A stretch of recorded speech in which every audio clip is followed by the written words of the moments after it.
Everyone, welcome to study घर। कैसे हैं आप सब? I hope you all are good and doing great. So आज का क्वेश्चन पेपर हम डिस्कस करने वाले हैं 2018 का। ठीक है, ये पीवाईक्यूज की सीरीज चल रही है for the purpose of LLM entrance exam. तो क्वेश्चन नंबर 1 से हम स्टार्ट करते हैं। क्या बोलता है कि हिंदू मैरिज एक्ट 1955 जो है is not applicable to. Hindu marriage act 1955 किस पर लागू नहीं होता, अप्लाई नहीं होता है? लिंगायत पर, फॉलोवर ऑफ ब्रह्मो समाज पर, फॉलोवर ऑफ प्रार्थना समाज पर, या मेंबर ऑफ शेड्यूल्ड ट्राइब पर? तो देखो, जब आप हिंदू मैरिज एक्ट की डेफिनेशन में हिंदू वर्ड को पढ़ोगे ना, उसकी डेफिनेशन पढ़ोगे, तो उसमें कैटेगरी लिखी है कि कौन कौन से पर्सन जो है हिंदू में शामिल होंगे। तो उसमें जो है मेंबर्स ऑफ शेड्यूल्ड ट्राइब जो है वो ऐड नहीं है, तो इसलिए हिंदू मैरिज 1955 है वो मेंबर ऑफ शेड्यूल्ड ट्राइब पर अप्लाई नहीं होता है। अब आता है question number 2। While waiving of the cooling period, waiving of the cooling period for divorce on mutual consent, the Supreme Court of India in Amardeep Singh versus Harveen Kaur 2017 refer to article। Supreme court ने इस case में Amardeep Singh versus Harveen Kaur का जो case था 2017 का, कौन सा article refer किया था? तो देखो, 142 आर्टिकल रेफर किया था कॉन्स्टिट्यूशन का, क्योंकि इसमें जो है सुप्रीम कोर्ट के पास क्या है, एक डिस्क्रिशनरी पावर होती है। ठीक, question number 3। 45 years old Hindu male wants to adopt a girl as his daughter. Which of the following girl may he adopt? तो वो 45 साल का एक हिंदू मेल है। अब वो एक लड़की को अडॉप्ट करना चाहता है एज हिज डॉटर। तो कितने साल की होनी चाहिए वो? तो वो मिनिमम जो है यहाँ पे 12 इयर्स है, तो 12 इयर्स की मिनिमम तो होनी ही चाहिए। तो 12 साल की लड़की को ही वो अडॉप्ट कर सकता है as his daughter. Question number 4 क्या बात करता है? An aggrieved party may file a petition for the restitution of conjugal right before the. Restitution of conjugal rights के लिए वो जो पार्टी है वो कहाँ पे पिटिशन फाइल कर सकती है? सुप्रीम कोर्ट में, हाई कोर्ट में, डिस्ट्रिक्ट कोर्ट में, या रजिस्ट्रार हिंदू मैरिज कहाँ पे कर सकती है? तो वो डिस्ट्रिक्ट कोर्ट में जो है पिटिशन फाइल कर सकती है aggrieved party for the restitution of conjugal right. तो ये हिंदू लॉ से स्टार्ट है यहाँ पे क्वेश्चन पेपर। क्वेश्चन नंबर 5 क्या बात करता है? A and B are adult Hindu male and female. B जो है वो डॉटर है ए की, मैटरनल आंट है, and A and B marry करना चाहते हैं ईच अदर।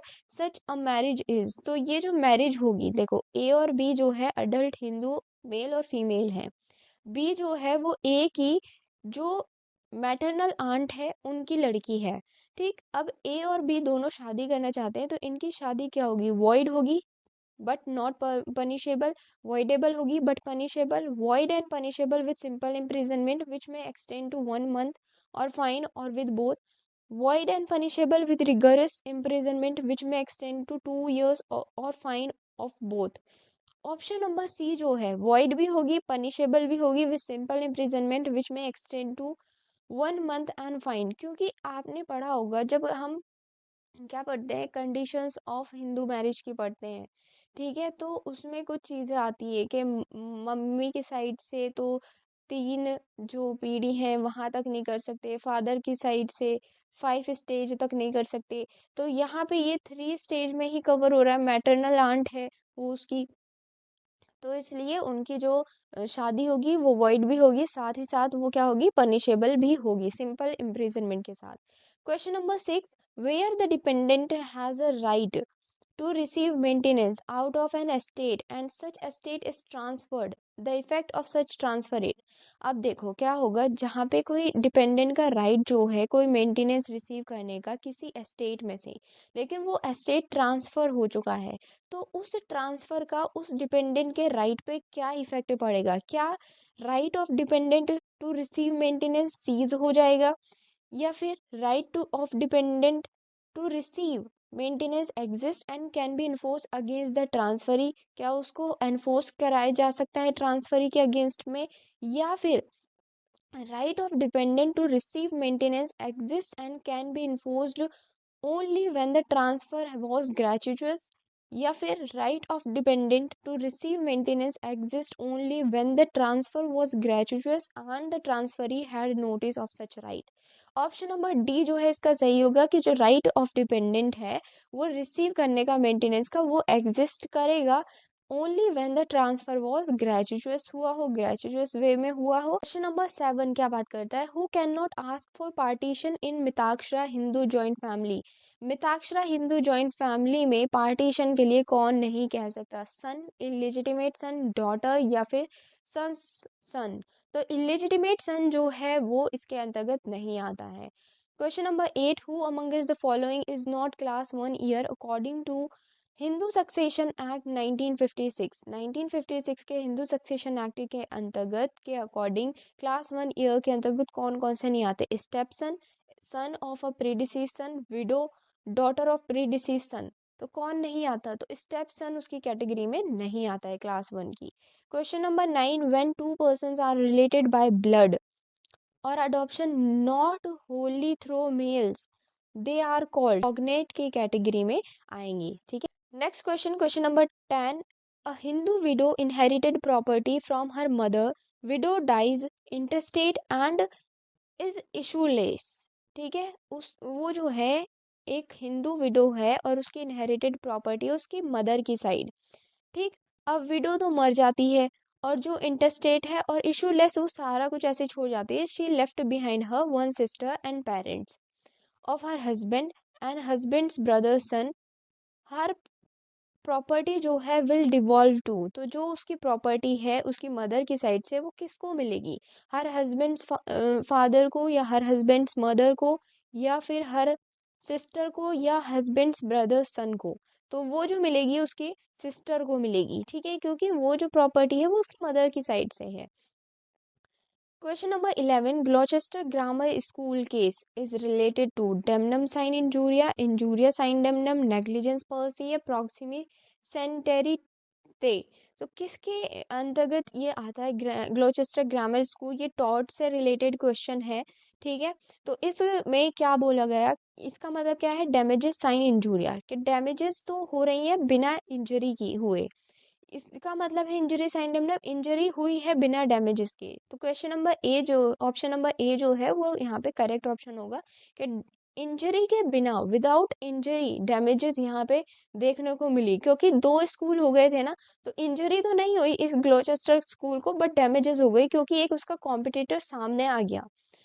ठीक है, अब आता है क्वेश्चन नंबर 12, इन्यूएंडो इज, इन्यूएंडो क्या होता है ये भी हम टॉट में पढ़ेंगे। टॉट के जब हम डिफेमेशन का चैप्टर पढ़ते हैं ना, तो डिफेमेशन में हम दो कैटेगरी के वो पढ़ते हैं, एक तो लीबल को पढ़ते हैं और एक सिलेंडर को पढ़ते हैं। ठीक है, ये दो कैटेगरी के डिफेमेशन होते हैं टॉट में। तो इसका जो मतलब है prima facie innocent is the correct option यहाँ पे हो जाएगा। क्वेश्चन नंबर 13 क्या बात करता है, tort of conversion is committed against. Tort of conversion जो है वो कमिटेड होगा अगेंस्ट, किसके अगेंस्ट, चैटल के, बॉडी के, रेपुटेशन के, land. Option number A is the correct option, वो चैटल के अगेंस्ट में कमिट होगा टॉर्ट ऑफ कन्वर्जन।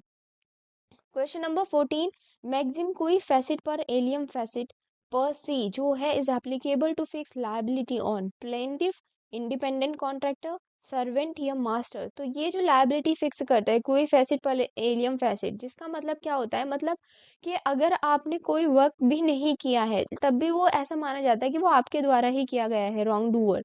तो कब, किस सिचुएशन में, जब मास्टर एंड सर्वेंट की चलती है, तो मास्टर की क्या, जब आप पोजीशन लेके आओगे, मैक्सिम है ये इसकी क्या करती है, लायबिलिटी को फिक्स करती है। तो ऑप्शन नंबर डी जो है इज द करेक्ट ऑप्शन। अब आता है क्वेश्चन नंबर 15। क्वेश्चन नंबर 15 क्या बात करता है, वर्ड न्यूरे, सेंस जो वर्ड है वो न्यूरे वर्ड से निकला है जिसका मतलब होता है टू हार्म पहुंचाना। अब ये जो न्यूरे वर्ड है ये क्या इंग्लिश टर्म है या वो लैटिन टर्म है, फ्रेंच टर्म है या फिर हिस्पैनिक टर्म है। तो देखा जाए तो जो न्यूरे वर्ड है वो क्या है, एक फ्रेंच टर्म है जो कि क्या होता है, न्यूसेंस वर्ड इससे बनता है जिसका मतलब होता है हार्म पहुंचाना किसी को। अब आते हैं हम क्वेश्चन नंबर 16 जो कि बात करता है कि ये जो मैक्सिम है, ओमनियो रेटी हैबिचुओ रेट्रो रेट्रो राहितर एट मैंडेटो प्रायरी ओइक्यूपैरेटर रेफर्स टू। देखो प्रोनाउंसिएशन इसकी कभी भी सही नहीं हो सकती, तो आप इसको बस याद करने के तरीके से देख लेना किस तरीके से याद होगा। ठीक है, तो इसका क्या मतलब है, क्या रेफर करता है, ratification in law is not permitted except few specific situations, ratification be made before doing the act, या फिर ratification is mandate of law except few exceptions, ratification of an act relates back and equivalent to previous request. देखो ये जो maxim है ये second maxim है agency की, ठीक है।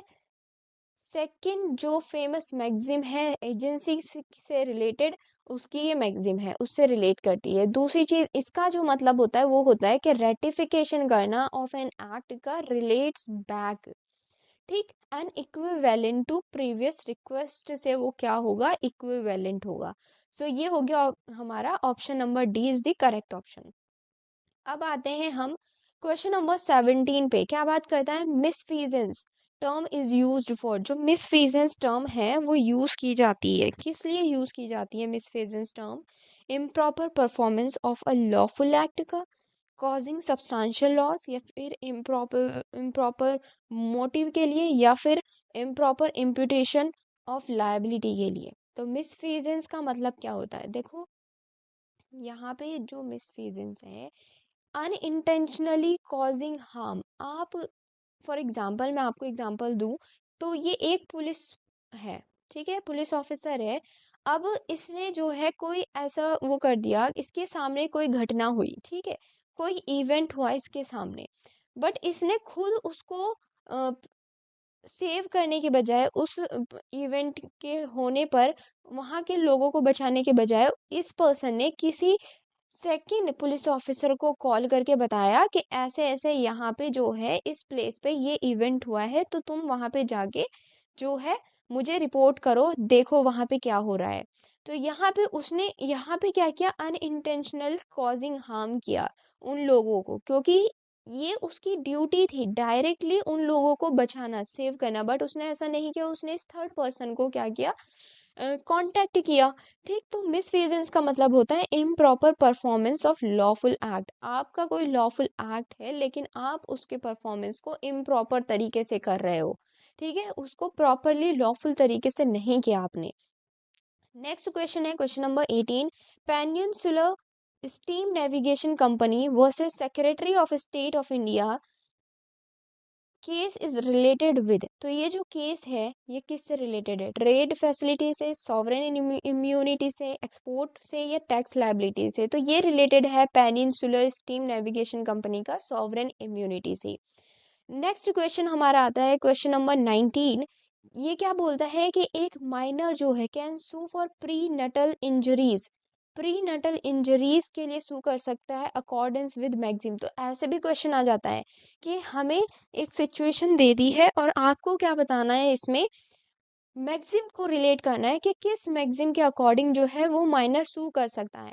नास्की च्यूरस प्रोजैम नाटो हैबिटो, फाल्सिफोरम इटा प्रो एक्टो डैमिनिस, या फिर प्रेसिस बोनो एक्टो मैसिसरो, रेविएटर प्रीकम इंजूरियो। तो किसके अकॉर्डिंग कर सकता है, तो प्री नटल, यहाँ पे मुझे तो एक ही ये चीज दिख रही है, तो इसी को हम करेक्ट ऑप्शन बोल देंगे, नासीट्यूरस प्रोजम नाटो हैबिटो, ठीक है। देखो बहुत सारी मैगजीन है, सबको याद करना हमारे बस की बात नहीं है, बट हम कुछ ऐसी ट्रिक्स तो यूज कर सकते हैं जिससे हमें एग्जाम में याद रहे बस, ठीक है। तो बस हमें वहां तक ही यूज करना है अपना दिमाग। प्री नटल यहाँ पे बात की गई तो यहाँ पे हमने इससे इसको रिलेट कर दिया, प्री प्रो नाटो। अब आता है क्वेश्चन नंबर 20। ये क्या बात करता है, statutory authority provides protection to defendant. कि स्टैट्यूटरी अथॉरिटी जो है वो क्या करती है, प्रोवाइड करती है प्रोटेक्शन डिफेंडेंट को। तो कौन सी स्टैट्यूटरी अथॉरिटी किस सिचुएशन में डिफेंडेंट को प्रोटेक्शन प्रोवाइड करेगी, only for act authorised by statute, या फिर only for consequence of act authorized by statute, for act and all inevitable consequences of act authorized by statute, या फिर sometime for act and sometimes for consequences। तो किस situation में statutory authority protection provide करती है, किसको, defendant को, तो वो प्रोवाइड करती है ऑप्शन नंबर सी में, for act and all inevitable consequence के लिए of act authorised by statute, ठीक है। तो इस सिचुएशन में वो डिफेंडेंट को क्या करेगी, प्रोटेक्शन प्रोवाइड करेगी। अब आता है हमारा question number 21, distinctive feature of act of God का डिस्टिंक्टिव फीचर क्या है, damage is caused with human intervention, damage is cause without human intervention, damage is cause with और विदाउट ह्यूमन इंटरवेंशन, या फिर damage is cause neither with human intervention nor without human intervention. Option number जो B है वो correct option हो जाएगा कि damage जो हो रही है वो कॉज हो रही है बिना ह्यूमन के इंटरवेंशन के, तो वो जो कैटेगरी बनेगी एक्ट ऑफ गॉड की बनेगी। ठीक है। क्वेश्चन नंबर 22 क्या बात करता है, in rescue cases doctrine of assumption of risk जो है, रेस्क्यू ऑफ केसेस में जो doctrine of assumption of risk जो लिया जाता है वो अप्लाई नहीं होता है या फिर अप्लाई होता है, sometime apply and sometime doesn't apply, none of the above. Rescue cases में डॉक्ट्रिन ऑफ अजम्पशन जो है वो अप्लाई नहीं होता है। ठीक है। क्वेश्चन नंबर 23 पे आते हैं हम। क्वेश्चन नंबर 23 बात करता है when there is lending of machine with servant to another person for determination of vicarious liability। कब जो है लैंडिंग ऑफ मशीन जो है सर्वेंट के साथ किसी अनदर पर्सन को दिया गया, ठीक है, तो डिटर्मिनेशन ऑफ वाइकेरियस लाइबिलिटी क्या होगा, कैसे डिटरमाइन करोगे आप वाइकेरियस लाइबिलिटी को। There is presumption that servant himself become his owner master, own master, या फिर neither general nor latter employ is master. There is premium presumption that employer for whom work is to be performed become master, या the there is presumption that general employer जो है continues to be master। तो option number D is the correct option के यहाँ पे क्या होगी, presumption होगी कि जो जनरल एम्प्लॉयर है वो क्या करेगा, कंटिन्यू करेगा टू बी मास्टर। अब आता है क्वेश्चन नंबर 24। क्वेश्चन नंबर 24 क्या बोलता है, hire and fire test is apply to determine, hire and fire test जो है वो अप्लाई होगा डिटरमाइन करने के लिए amount of damages, extent of damages, relationship of person to pay damages, या फिर kind of damages. Option number C is the correct option. Hire and fire test जो है वो relationship of persons to pay damages की relationship को determine करने के लिए यहाँ पे अप्लाई होता है। क्वेश्चन नंबर 24 क्या बात करते हैं, in case of Meering versus Grahame White Aviation Company Limited 1920 का ये केस था, court decided that for tort of false imprisonment, court ने क्या डिसाइड किया टॉर्ट ऑफ फॉल्स इम्प्रिजनमेंट के लिए कि knowledge to plaintiff regarding deprivation liberty necessary है, ये knowledge of plaintiff regarding deprivation of liberty liberty is sometimes necessary होती है, knowledge of plaintiff regarding deprivation of liberty sometimes necessary and sometimes not necessary, knowledge of plaintiff regarding deprivation of liberty जो है ज़रूरी नहीं है। So option number D जो है वो करेक्ट ऑप्शन हो जाएगा कि जो फॉल्स इम्प्रिजनमेंट टॉर्ट के लिए जो डेप्रिवेशन ऑफ लिबर्टी है वो ज़रूरी नहीं होगी। ठीक है। अब आते हैं हम क्वेश्चन नंबर 26 बात करता है किस चीज़ की, the subjective theory of recklessness revived in case of, तो ऑप्शन नंबर ए इसका सही ऑप्शन है, जी जो केस है जी उसमें जो है सब्जेक्टिव थ्योरी को क्या किया गया, रेकलेसनेस की सब्जेक्टिव थ्योरी को रिवाइव्ड किया गया था। ठीक है।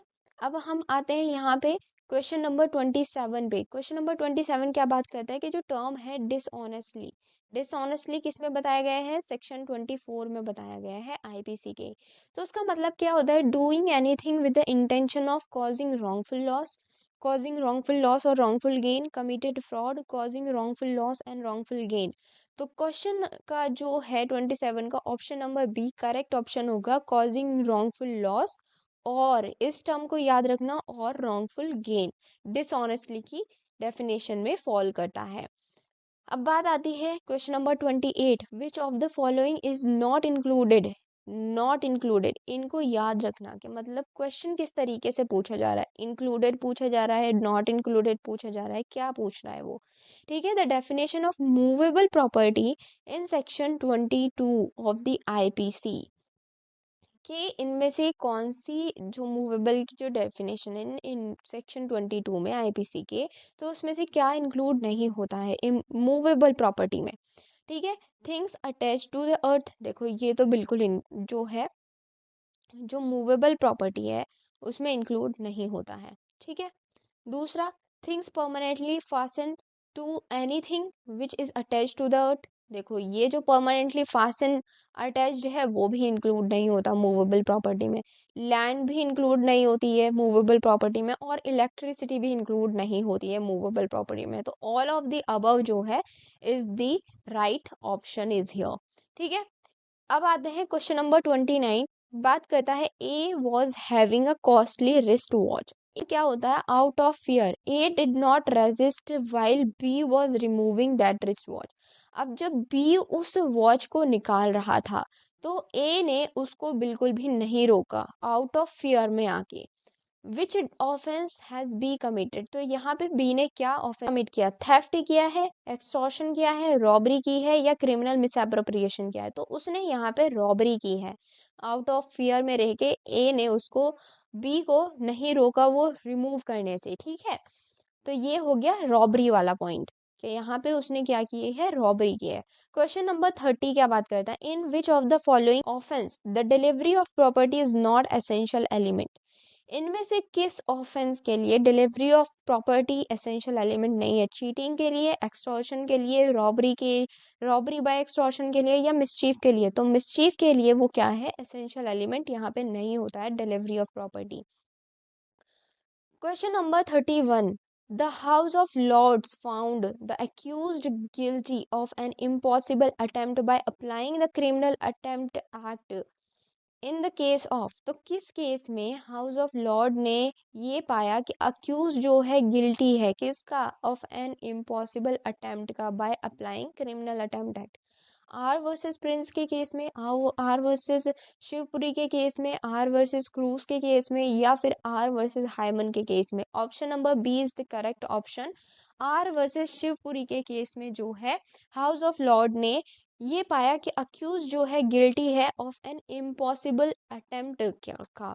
ठीक है, अब आता है क्वेश्चन नंबर 32। क्वेश्चन नंबर 32 क्या बोलता है कि while distinguishing preparation from attempt to commit crime the Supreme Court of India applied proximity theory in the case of. किस केस में सुप्रीम कोर्ट ने प्रॉक्सिमिटी थ्योरी अप्लाई की, मलकियत सिंह के केस में ऑफ स्टेट ऑफ पंजाब, या फिर महाराष्ट्र के केस में state of Maharashtra versus Mohammad Yakub, K M Nanavati versus state of Maharashtra, या Bhaurao Shankar Lokhande versus state of Maharashtra के केस में। तो किस केस में की, state of Maharashtra versus Mohammad Yakub. ये वाला क्वेश्चन हमने 2017 के बीएचयू के क्वेश्चन पेपर में भी डिस्कस कर चुके हैं। अगर आपने ये वाला लेक्चर नहीं देखा है तो आप इसको जो है डिस्क्रिप्शन में लिंक मिल जाएगा, वहां से देख लीजिएगा। ठीक है, इम्पॉर्टेंट है, काफी इम्पोर्टेंट है, ये वाला क्वेश्चन आता है बार बार के प्रॉक्सिमिटी थ्योरी जो है कोर्ट ने, सुप्रीम कोर्ट ने किस केस में अप्लाई की थी, state of Maharashtra versus Mohammad Yakub के केस में प्रॉक्सिमिटी थ्योरी को अप्लाई किया गया था सुप्रीम कोर्ट के द्वारा। Question number 33। X a boy aged about 22 years and Y a girl aged about 20 years of different caste. ठीक है, उनकी कास्ट क्या है, डिफरेंट है, and wanted to marry each other, और वो एक दूसरे से शादी करना चाहते हैं। They approached a priest of a Arya Samaj temple and requested him to perform their marriage. The priest demanded, उस प्रीस्ट ने 25,000 रुपये उस मैरिज सेरेमनी को परफॉर्म करने के लिए मांगे, otherwise he will not perform it. अगर वो 25,000 रुपये नहीं देते हैं तो वो जो प्रीस्ट है वो इस शादी को परफॉर्म नहीं करवाएगा। X and Y paid the amount and the ceremony was performed accordingly. The priest committed the offence of, कौन सा ऑफेंस किया, रॉबरी की उसने, एक्सटॉर्शन किया, कोई ऑफेंस नहीं किया है, चीटिंग की। तो option number C is the correct option, उसने कोई भी ऑफेंस नहीं किया। ठीक है, क्वेश्चन नंबर 34 पे आते हैं। A while travelling in a bus tears the seat cover when the bus conductor demanded for bus fare A was guilty of। तो ए किस चीज का गिल्टी है, क्रिमिनल मिसअप्रोप्रिएशन का, मिसचीफ का, कोई ऑफेंस नहीं किया, या क्रिमिनल ब्रीच ऑफ ट्रस्ट का।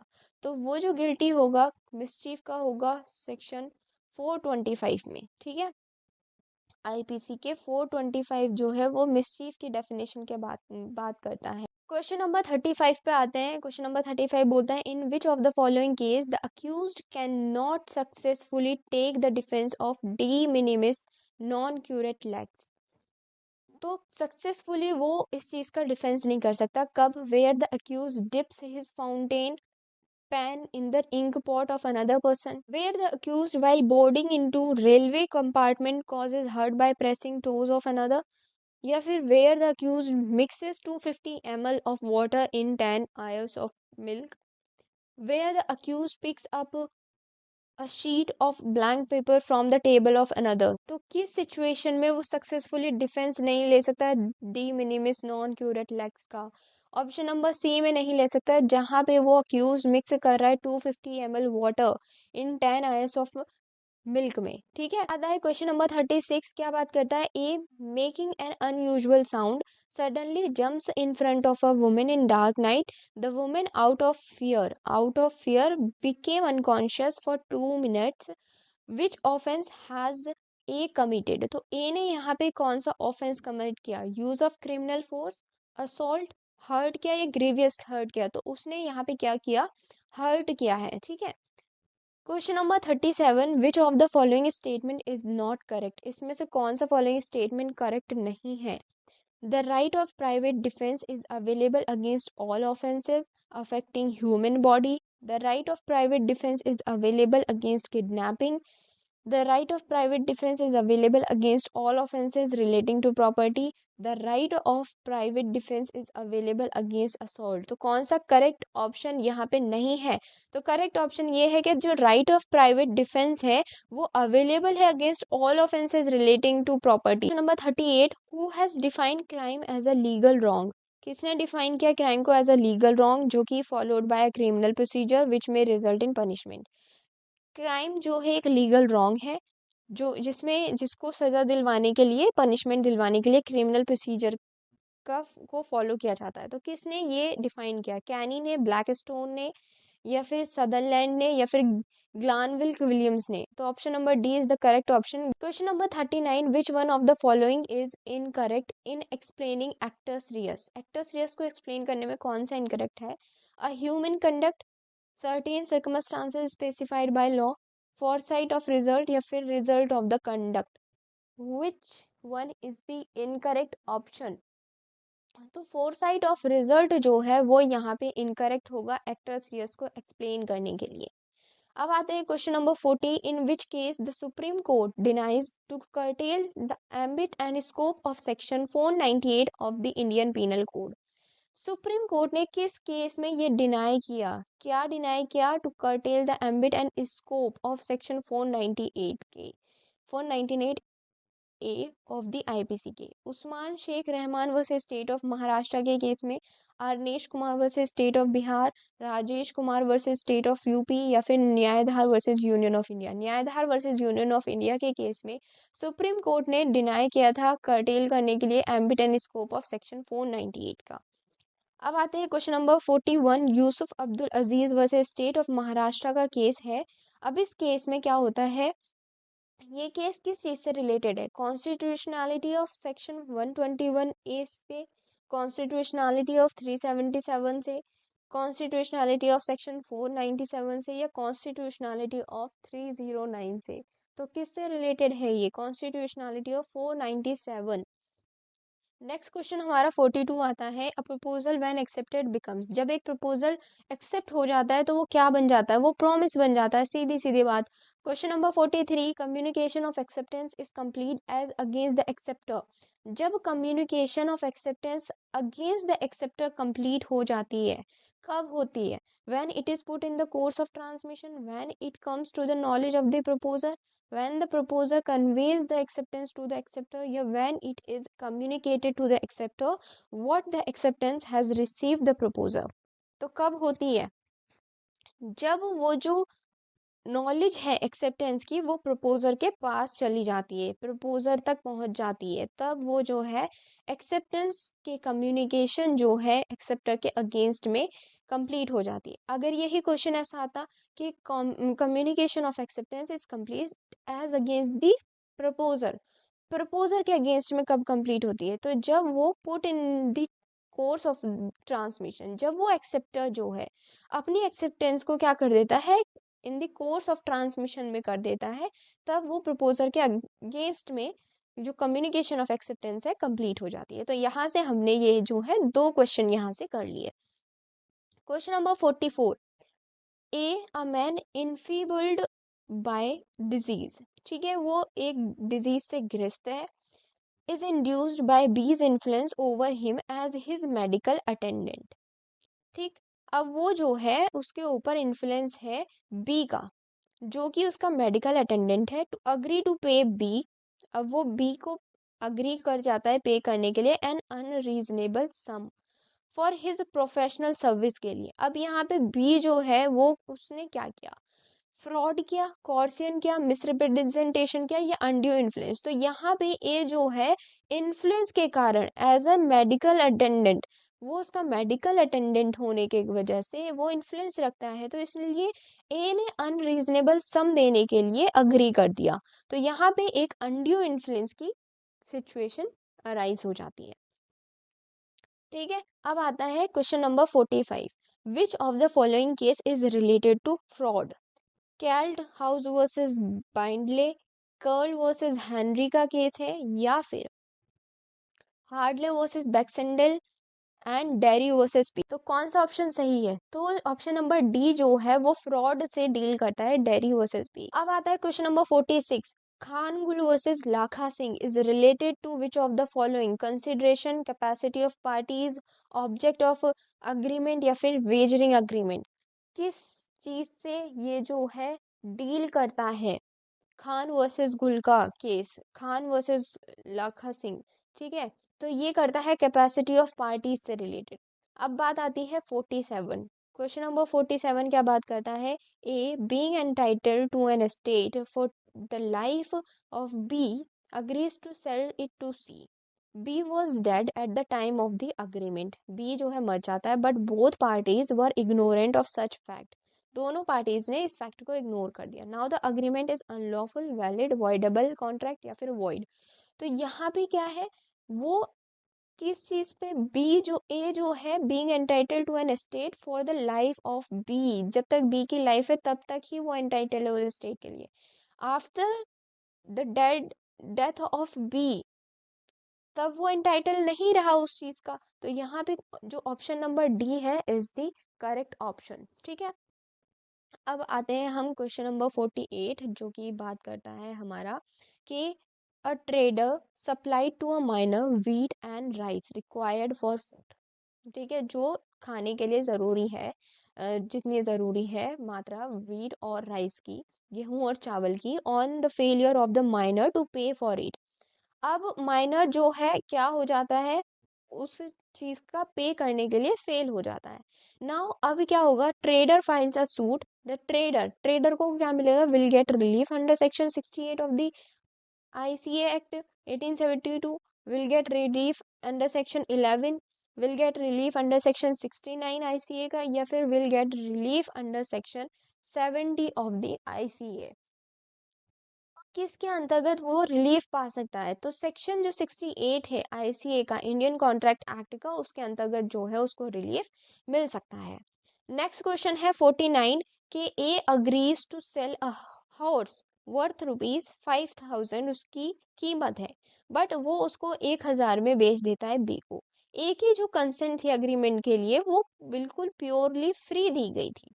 अब ये जो अग्रीमेंट है ये क्या होगा, void for inadequacy of consideration, a contract, unlawful या फिर वॉइडेबल कॉन्ट्रैक्ट। तो सीधा सीधा बात है, कंसेंट कैसे दी जा रही है, फ्री दी जा रही है। इससे मतलब नहीं है कि वो 15,000 की वर्थ रखता है और 1,000 में बेच दिया, इससे मतलब नहीं है, वो वहां पे क्या बनेगा, एक कॉन्ट्रैक्ट बनेगा, ठीक है, क्योंकि कंसेंट जो है वो फ्री कंसेंट है वहां पे। तो जो हमारा सेक्शन 14 है वो यहाँ पे अप्लाई होगा ऑफ द आईसी एक्ट का, सेक्शन 14 आईसी एक्ट का यहाँ पे जो है अप्लाई हो जाएगा। अब बात आती है क्वेश्चन नंबर 50 की, A promises to pay a time-based debt. Such an agreement is enforceable under the following section of the Indian Contract Act. A जो है वो क्या करता है, प्रॉमिस करता है एक टाइम बेस्ड डेट को देने के लिए। अब ये जो अग्रीमेंट है ये इन्फोर्सेबल कराया जा सकता है किस सेक्शन के अंतर्गत, सेक्शन 58, सेक्शन 59, सेक्शन 25 या फिर section 32। Option number C, section 25 के अंतर्गत इसको क्या करवाया जा सकता है, इन्फोर्स करवाया जा सकता है, ठीक है। अब बात आती है हमारी question number 51, A promises B to drop prosecution which he has instituted against B for robbery, and B promises to restore the value of the things taken. The agreement is, A जो है B से ये promise करता है कि जो उसने prosecution file किया है, जो उसने सूट जो है इंस्टीट्यूट किया है B के अगेंस्ट में रॉबरी के लिए, वो उसको ड्रॉप करवा लेगा, ठीक है, वापस ले लेगा। और बी ये प्रॉमिस करता है कि वो जो है जितनी भी जो उसने चीज़ें ली हैं वो उसको रिस्टोर कर लेगा। अब ये जो अग्रीमेंट है ये क्या होगा? कॉन्ट्रैक्ट होगा void as its object is unlawful, या फिर void as it is immoral, void as the consideration is unlawful. तो कौन सी जो कैटेगरी है वो यहाँ पे सही फॉल होगी? ये जो अग्रीमेंट होगा ये वॉइड होगा क्योंकि इसका ऑब्जेक्ट अनलॉफुल है। ठीक है, ये कोई ऑब्जेक्ट थोड़ी ना है कि मैं इसका केस वापस ले रहा हूँ तुम मुझे वो चीज़ें वापस कर दो, नहीं, ऐसा तो नहीं हो सकता। अब आता है क्वेश्चन नंबर 52। क्वेश्चन नंबर 52 क्या बोलता है कि agreement by which any person is partially restrained from exercising a lawful profession, trade और business of any kind. Agreement जहाँ पे क्या होता है, किसी पर्सन के द्वारा पार्शियली रेस्ट्रेन्ड है, ठीक है, किस चीज़ से? एक्सरसाइज करने से लॉफुल प्रोफेशन, ट्रेड और बिजनेस। अब देखो हम कॉन्ट्रैक्ट एक्ट में क्या पढ़ते हैं कि अगर कोई भी अग्रीमेंट किया गया restaurant of trade and lawful trade के लिए, ठीक है, तो वो वहाँ पे क्या होता है, वॉइड अग्रीमेंट कहलाता है। लेकिन यहाँ पे वो पार्शियली रेस्ट्रेंड है तो वो क्या होगा, उस एक्सटेंट तक वॉइड होगा जहाँ तक वो पार्शियली रेस्ट्रेन किया गया है। अब यहाँ पे क्वेश्चन नंबर 53 क्या है? A proposes by letter sent by post to sell his house to B. A जो है बी को प्रपोज करता है लेटर के द्वारा कि वो अपना घर जो है बेचना चाहता है। बी उसको एक्सेप्ट कर लेता है प्रपोजल को, एक दूसरा लेटर सेंड करके पोस्ट के द्वारा। अब यहाँ पे बी जो है वो कब रिवोक कर सकता है अपना जो एक्सेप्टेंस उसने दी? Can not revoke his acceptance, may revoke his acceptance at any time before the letter communicating it reaches A। वो कभी भी रिवोक कर सकता है जब तक A को वो कम्युनिकेटिंग लेटर जो है ना पहुंचे। may revoke his acceptance at any time at the moment the letter communicating it reaches A। may revoke his acceptance at any time before or at the moment when the letter communicating it reaches A but not afterward। तो हमें इसमें से ये जो options हमें दे रखे हैं इनमें से मोस्ट अप्रोप्रिएट ऑप्शन को देखना है। तो मोस्ट अप्रोप्रिएट ऑप्शन इसका ऑप्शन नंबर डी है जो कि बोलता है कि वो रिवोक कर सकता है अपनी acceptance at any time before और at the moment when the letter communicating it reaches A, but not afterwards, but उसके बाद नहीं कर सकता। ठीक है, तो option number D is the correct option. Question number 54 क्या बात करता है? A wagering agreements is, wagering agreements जो होते हैं वो क्या होते हैं? वॉइड एंड अनलॉफुल होते हैं। Void but not unlawful, voidable या इन्फोर्सेबल? तो देखो इन्फोर्सेबल तो नहीं होते, वॉइडेबल भी नहीं होते, वॉइड एंड अनलॉफुल तो नहीं होते, वॉइड बट नॉट अनलॉफुल होते हैं। ठीक है, वेजरिंग अग्रीमेंट किस सेक्शन में बताया गया है? सेक्शन नंबर 30 आईसीए एक्ट का, ठीक है, उसमें बताया गया है। अब आता है question number 55। A contract to pay B ₹50,000। A जो है वो क्या करता है, बी को कॉन्ट्रैक्ट करता है 50,000 रुपए देने के लिए अगर बी का हाउस जो है वो जल जाता है। This is indemnity contract, contingent contract, contract of guarantee या बेलमेंट। तो यहाँ पे वो कंडीशन रख दी, दैट वुड बी एक इवेंट, एक घटना का घटित होना, that would be the option number B is the correct option, contingent contract होगा। अब यहाँ पे क्वेश्चन नंबर 56 क्या बात करता है? A contract of pledge is a contract of pledge जो है वो क्या है? Contract of indemnity, guarantee, bailment या agency. Contract of pledge is a contract of bailment. ठीक है, क्वेश्चन नंबर 57 बोलता है which statement is wrong regarding under the Indian contract act. किस स्टेटमेंट, कौन सा स्टेटमेंट जो है गलत है एजेंसी के लिए? जो प्रिंसिपल है is competent to contract, the authority of agent may be expressed और implied, consideration is necessary to create an agency, guardian of a minor can appoint an agent for him. तो देखो ये जो option number सी है ये गलत है, consideration का होना ज़रूरी नहीं है एजेंसी में। ठीक है, तो कंसिडरेशन जो है is necessary to create an agency. Question number 58. When the whole of the meher will be paid at the time of nikah, it is said to be. अगर पूरी मेहर जो है पे कर दी जाती है एट द टाइम ऑफ निकाह तो इसको क्या कहा जाता है? मेहर ए मुअज्जल, मेहर ए मुज्जल, मेहर ए मिसल मिसल या फिर मेहर ए तलब। तो मेहर ए मुअज्जल इसको बोला जाएगा। ठीक है, मेहर ए मुअज्जल इसको बोला जाएगा अगर वो जो एट द टाइम ऑफ निकाह पूरी मेहर पे कर दी गई तो। Question number 59. A Muslim husband who is major and a sound mind swears not to cohabit with his wife for not less than 4 months. Such a mode of talaq is known as zihar, तलाक तफवीज, इला या Lian. तो यहाँ पे क्या होगा, एक husband है और वो मेजर है। ठीक है, अब वो साउंड माइंड है, वो क्या करता है, कसम खाता है कि वो कोहैबिट नहीं करेगा अपनी वाइफ के साथ 4 महीने से 4 महीने तक। ठीक है, तो यहाँ पे ये जो मोड ऑफ तलाक है ये किस नाम से जाना जाता है? तो ये इला के नाम से जाना जाता है। Option number C is the correct option. अब आते हैं हम option question number 60। Hiba can lawfully be made in favour of. तो हिबा जो है लॉफुली मेड किया जा सकता है किसके फेवर में? नॉन मुस्लिम के, हैंडीकैप्ड के, विमेन के, ऑल ऑफ द अबव। तो ऑल ऑफ द अबव के फेवर में हम क्या कर सकते हैं, हिबा को लॉफुली बना सकते हैं। नेक्स्ट क्वेश्चन हमारा 62 है। 62 क्या बात करता है? Under Muslim women protection of rights on divorce act 1986, divorce women का मतलब क्या है? A Muslim women who has married according to Muslim law and has been divorced by her husband in accordance with Muslim law. A Muslim woman who has married according to Muslim law and has obtained divorce from her husband in accordance with the Muslim law. दोनों ही same है, तो both A and B is the correct option. ठीक है, divorce मतलब का, divorce women का मतलब यहाँ पे ये दोनों ही चीजें होंगी। Question number 63। जजेस of ICJ International Court of Justice are elected by. तो वो जो जजेस हैं वो किसके द्वारा इलेक्ट होंगे? Security council and general assembly के द्वारा, जनरल असेंबली के द्वारा, या फिर सिर्फ सिक्योरिटी काउंसिल के द्वारा, या general assembly and the economic and social council के द्वारा। तो वो जो इलेक्ट होंगे ICJ International Court of Justice के जजेस वो सिर्फ और सिर्फ जनरल असेंबली के द्वारा ही अपॉइंट किए जाएंगे, इलेक्ट किए जाएंगे। Question number 64 and it is an important question.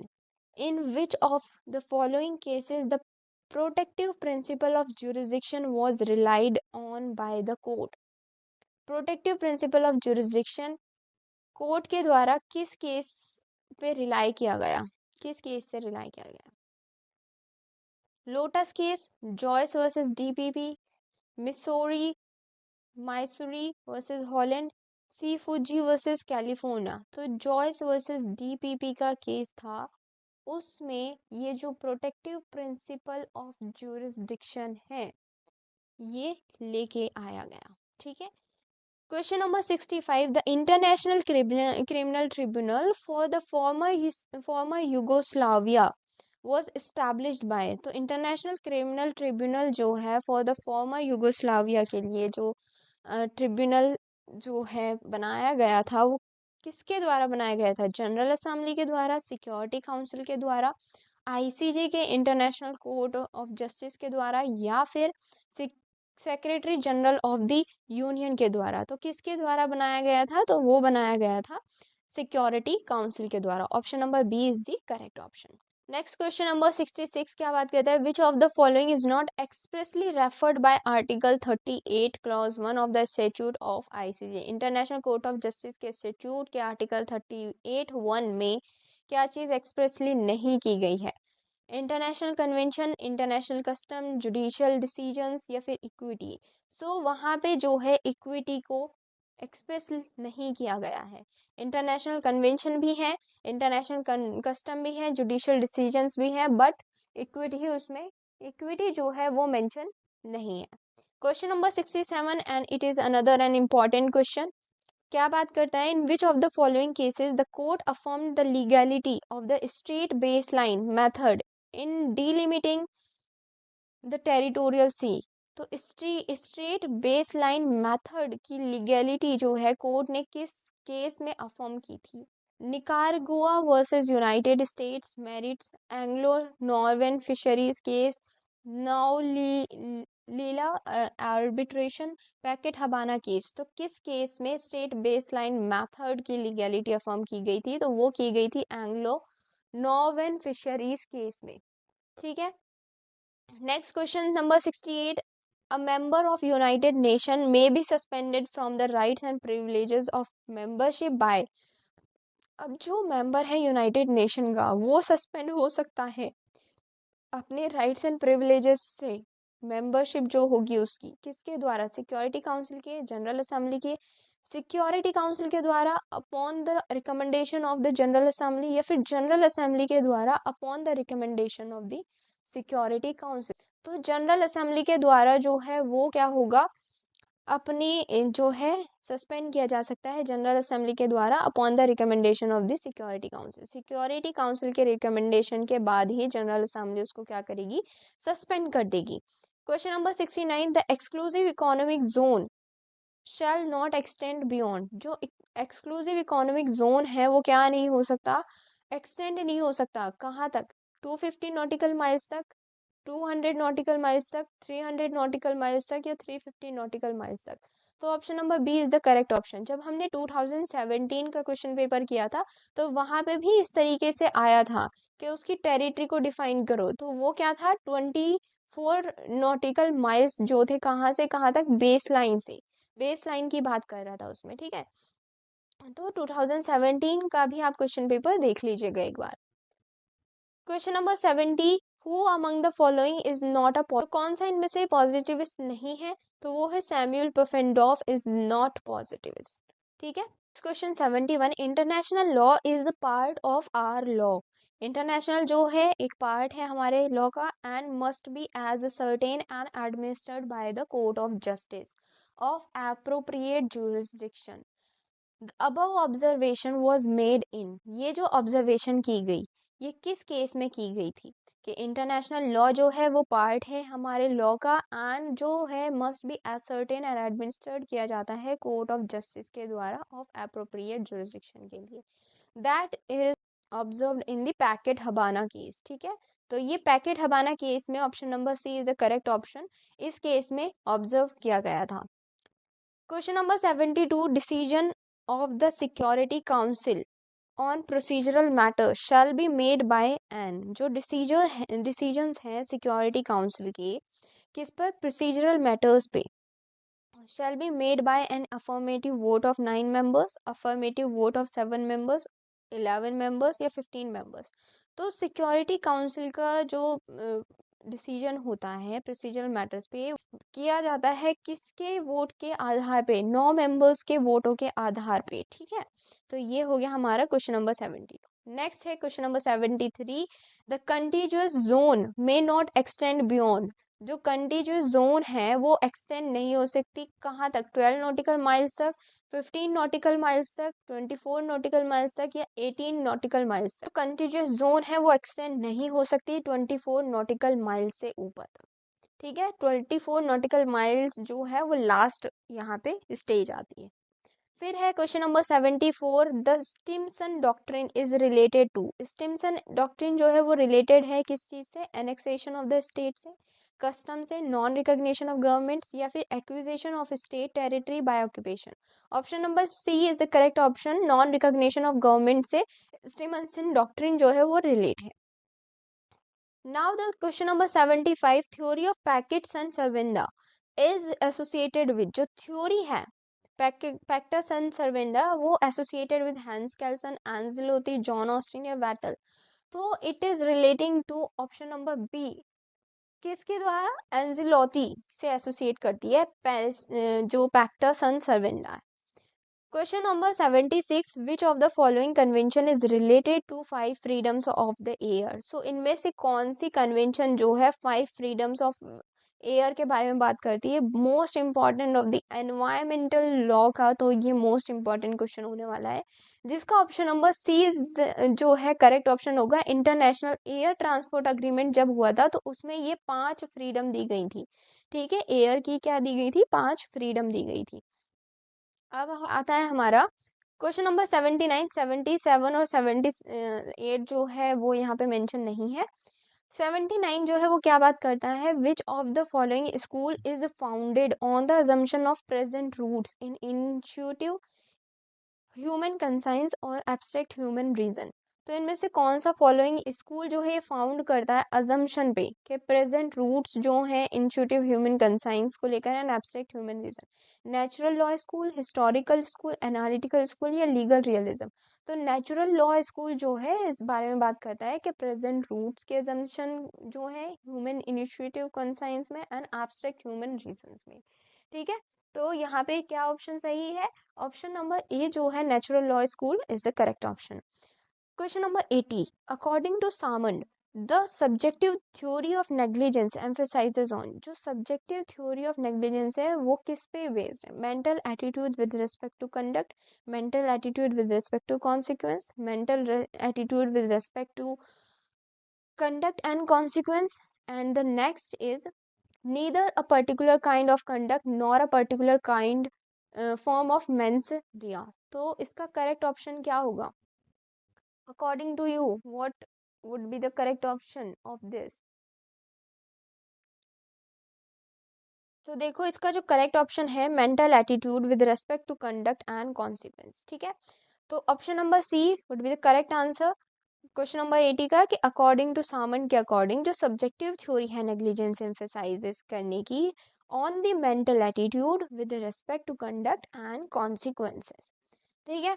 फिर आता है हमारा नेक्स्ट क्वेश्चन नंबर 83। 83 क्या बात करता है कि the secondary rules provide remedy for, secondary rule जो है वो रेमेडी किसके लिए प्रोवाइड करते हैं, प्राइमरी रूल्स में अनसर्टेनिटी होने पर, स्टैटिक क्वालिटी होने पर, इनसफिशिएंसी इन प्राइमरी रूल्स में होने पर। तो all of the above is the correct option. Question number 84, law is the measuring rod of the society, this statement is of, measuring rod है society की law जो है, किसने कहा, सेविनी ने, आयरिंग ने, इमाइल दुर्खिम ने या रॉस्कपाउंड ने। तो इमाइल दुर्खिम ने ये स्टेटमेंट दिया था कि लॉ जो है वो क्या है, एक मेजरिंग रॉड है।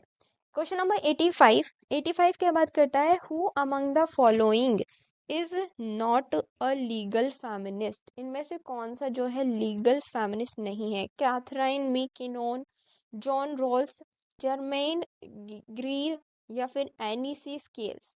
तो देखो जो जॉन रॉल्स है वो जो है लीगल फेमिनिस्ट नहीं है, ठीक है, option number B is the correct option.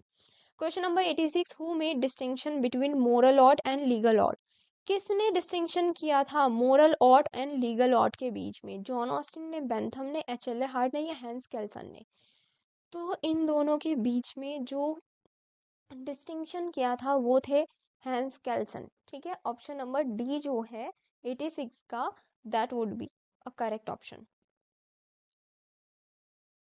Next हमारा है क्वेश्चन नंबर 87। क्वेश्चन नंबर 87 क्या बात करता है, which of the following are exception to command, command के एक्सेप्शंस क्या हैं इनमें से, परमिसिव लॉज का होना, laws of imperfect obligation, declaratory laws या फिर रिपीलिंग लॉज। तो all of the above is are the exceptions to command, ठीक है। तो ये जो है सभी जो है एक्सेप्शंस होंगे कमांड के। Question number 88, jurisprudence is the philosophical aspect of knowledge of, jurisprudence जो है फिलोसॉफिकल एस्पेक्ट है नॉलेज का, ये किसने कहा था, जॉन ऑस्टिन ने, अल्पियन ने, सिसरो ने या हीगल ने। तो ये कहा था सिसरो ने।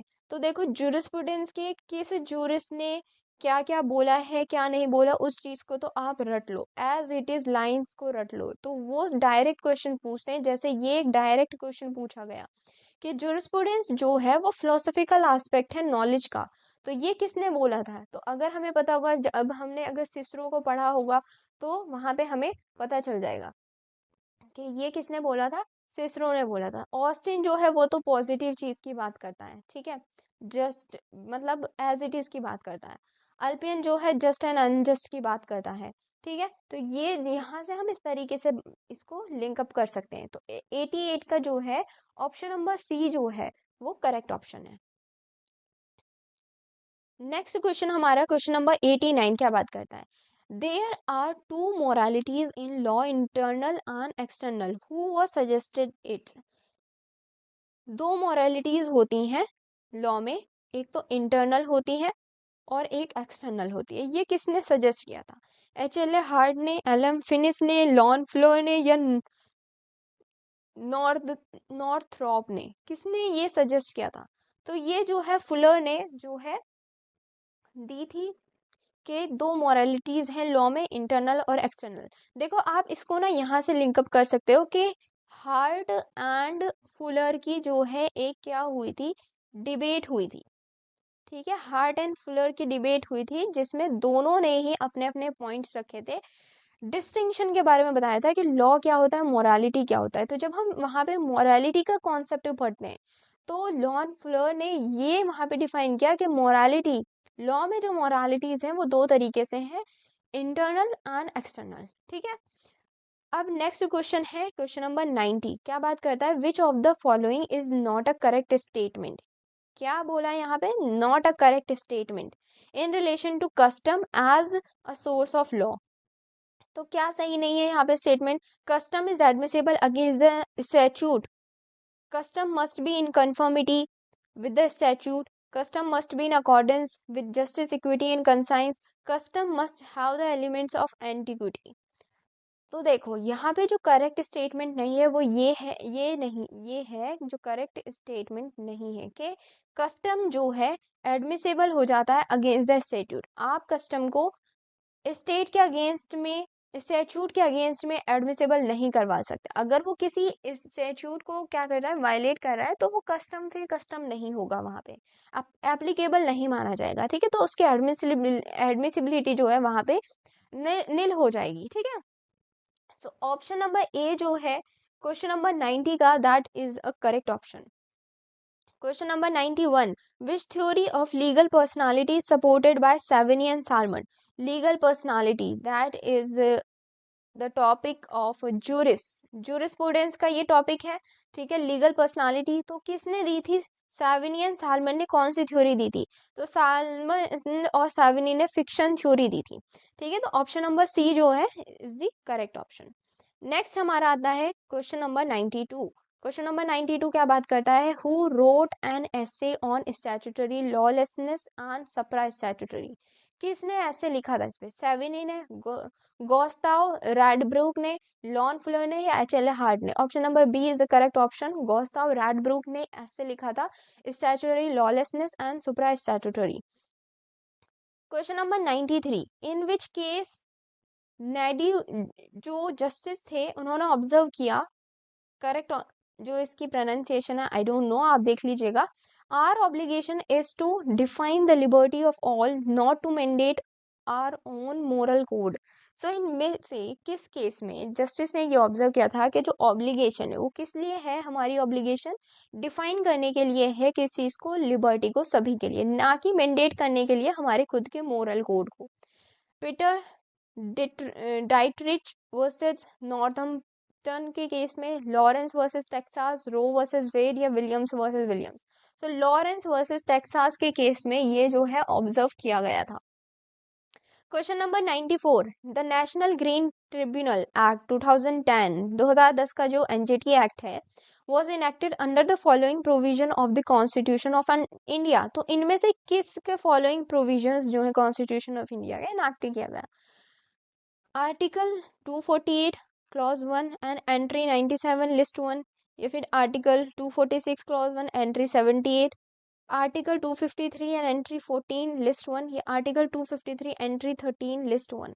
सो एंट्री 13 लिस्ट 1 की और एन आर्टिकल 253 के प्रोविजंस के अंतर्गत जो NGT एक्ट है, नेशनल ट्रिब्यूनल एक्ट जो है, वो क्या किया गया था, इनेक्ट किया गया था। ठीक है, लिस्ट 1 हमारी क्या है, 3 लिस्ट दी हुई है, 3 लिस्ट दी हुई है, किसमें दी हुई है, 7 शेड्यूल में 3 लिस्ट दी हुई है। पहली लिस्ट जो आ जाती है, लिस्ट फर्स्ट जो है वो सेंट्रल लिस्ट है, सेकंड लिस्ट जो है हमारी स्टेट लिस्ट की आ जाती है, और थर्ड लिस्ट जो कि कनकरेंट लिस्ट है। स्टेट लिस्ट में स्टेट के सेंट्रल लिस्ट में जो है सेंट्रल लिस्ट के लिए सेंटर के लिए वर्क दिया गया है, स्टेट लिस्ट में स्टेट के लिए वर्क दिया गया है, और कॉन्करेंट लिस्ट में इन दोनों के लिए वर्क है कि ये दोनों लॉज एंड रेगुलेशंस बना सकते हैं इसके अंतर्गत। ठीक है। क्वेश्चन नंबर 95 क्या बात करता है, recently the following issue relating to noise pollution before the high court and Allahabad high court of Allahabad was, वो क्या था। अब देखो ये कौन सा क्वेश्चन पेपर हम डील कर रहे हैं, 2018 का। तो उस टाइम पे जो न्यूज में चल रहा था, तो तब के टाइम पीरियड में हाई कोर्ट ऑफ इलाहाबाद में नॉइज पॉल्यूशन के रिगार्डिंग क्या केस आया था। तो वो आया था permission for use of loud speaker. ठीक है, तो option number C is the correct option here. 96 question क्या बोलता है, UN climate change conference 23 was held in. तो जो यूएन क्लाइमेट चेंज कॉन्फ्रेंस थी वो कहाँ पे हेल्ड हुई थी, पोलैंड में, बॉन में, लीमा में, या फिर नेपाल में। तो option number B is the correct option. जो क्लाइमेट चेंज 23 कॉन्फ्रेंस है वो बॉन में हेल्ड हुई थी। क्वेश्चन नंबर 97 क्या बात करता है, सेंट्रल जो है एम्पावर्ड है, central empowered committee has been constituted under. तो जो सेंट्रल एम्पावर्ड कमेटी है वो कॉन्स्टिट्यूट हुई है किसके अंतर्गत, नेशनल एनवायरमेंट ट्रिब्यूनल के अंतर्गत, या फिर एनवायरमेंट प्रोटेक्शन एक्ट के अंतर्गत, या air prevention and control of pollution act के अंतर्गत, या सेंट्रल एम्पावर्ड कमेटी के अंतर्गत। तो वो हुई है has been constituted under the environment protection act के अंतर्गत। आप इसको देख के ऑप्शन नंबर डी को मत लगा देना इसमें। ठीक है, central empowered committee, central empowered committee act, ऐसा कुछ नहीं होता। एनवायरमेंट प्रोटेक्शन एक्ट के अंतर्गत जो है सेंट्रल एम्पावर्ड कमेटी जो है कॉन्स्टिट्यूट हुई थी। क्वेश्चन नंबर 98 क्या बोलता है, in the non forest area the following is grass. Non forest area में कौन सी फॉलोइंग ग्रास मानी जाएगी। तो बैम्बो मानी जाएगी, केन मानी जाएगी, ब्रशवुड, या none of the above. Option number A is the correct option. Bamboo को जो है नॉन फॉरेस्ट एरिया में क्या माना जाएगा, ग्रास माना जाएगा। ठीक। Question number 99, Wangari Maathai is credited for the following. तो ये जो है वंगारी माथाई, ये क्रेडिटेड की गई थी ग्रीन हाउस गैसेस के लिए, ग्रीन बेल्ट मूवमेंट के लिए, या फिर ग्रीन इकोनॉमी के लिए, ग्रीन पार्टी के लिए। ये जीएस का क्वेश्चन है, तो ये बेसिकली ग्रीन बेल्ट मूवमेंट के लिए जो है क्रेडिटेड की गई थी। क्वेश्चन नंबर 100 क्या बात करता है, क्वेश्चन नंबर 100 जो है ये बात करता है कि which of the following is true, इनमें से कौन सा सही है। Polluter pays principle is the principle more of economics than environment, या फिर polluter pays principle is the principle more of environment than economics, polluter pays principle is a judicial innovation, या फिर polluter pays principle is a pollution of liberty under law of टॉट। तो option number A is the right option कि polluter pays principal जो है principal है economics का then environment. Environment से ज्यादा ये इकोनॉमिक्स का प्रिंसिपल आता है। सो गाइज ये हमारा पीवाईक्यू का डिस्कशन जो है यहीं पे कंप्लीट होता है। अगर कोई भी दिक्कत है आपको कमेंट सेक्शन में पूछे, या फिर इंस्टाग्राम पेज पे डीएम कर दीजिए। एंड वीडियो को लाइक कर दो, शेयर कर दो, और चैनल को सब्सक्राइब तो कर ही दो। Thank you so much.